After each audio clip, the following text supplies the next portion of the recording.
I don't know if they philosophically moved away from it or if it was just a necessity because of how the defense was playing. Did you have an opinion as to whether they're not really sticking to what they were purported to be? They're going to be this heavy run defense team. Did they move away from that because they just didn't have the horses, so to speak, or do you think they have a philosophical change? You mean on both sides of the ball, or more defense? I mean, because they did run the ball, but they did throw it around a lot.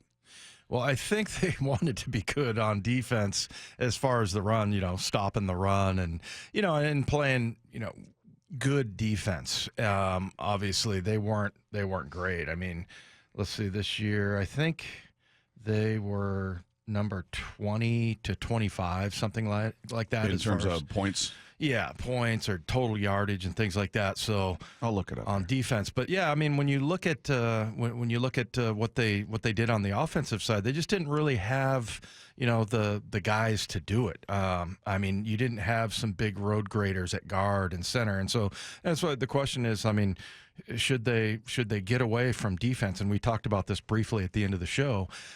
Should they spend every one of those picks in the first 57? What's the stat you had, Mike? Like, they didn't pick in 2020 till what pick was it? 20. Well, so they have 4 picks in the top 53 this year. Right. And in 2021, their first pick was like 56. Right. Their first pick of the draft. That was Dwayne Eskridge, but yeah, that was their first pick. Right. Number 56. And now you have 4 or 5. Is it 4 or 5? 4 in the top 53. Yeah. So I mean, it's and you said something yesterday that I thought was thought-provoking because you said, hey, should they just play defense, go all the way with their 4 picks on defense? And by the way, they're 25th in points allowed and 26th in total yards allowed. Yeah, so not good. No, and they didn't want to do that. Obviously, we wanted to see them bounce back from the years with Ken Norton when, as far as total yards, they were 31st for a couple of years. I think the other one they were, in the 20s. So that just didn't happen. I don't think that they had the personnel to do that.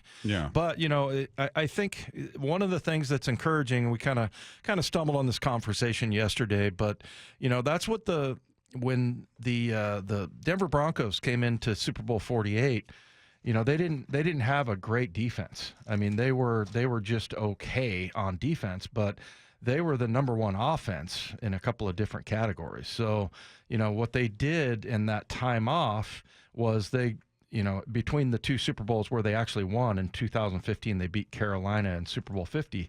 And by the way, Carolina was the number 1 offense, but their defense, they were number 1 in total yards, and they were number 4 in points allowed. That happened in 2 years, and they basically did it through free agency. It wasn't so much about, drafting. They drafted 8 of their 15 players in between those 2 Super Bowls were defensive players, so not an overwhelming number, but they drafted Von Miller. They went and got Aqib Talib. They went and got DeMarcus Ware. They had some good drafts in there, and they just totally focused on defense.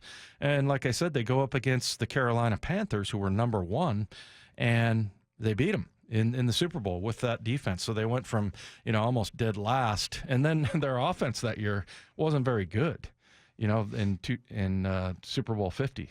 Yeah, they were just okay. That was a shell of Peyton Manning at that point. I mean, I think they were in the 20s. So yeah, it was kind of interesting to see John Elway get back and understand what defense means.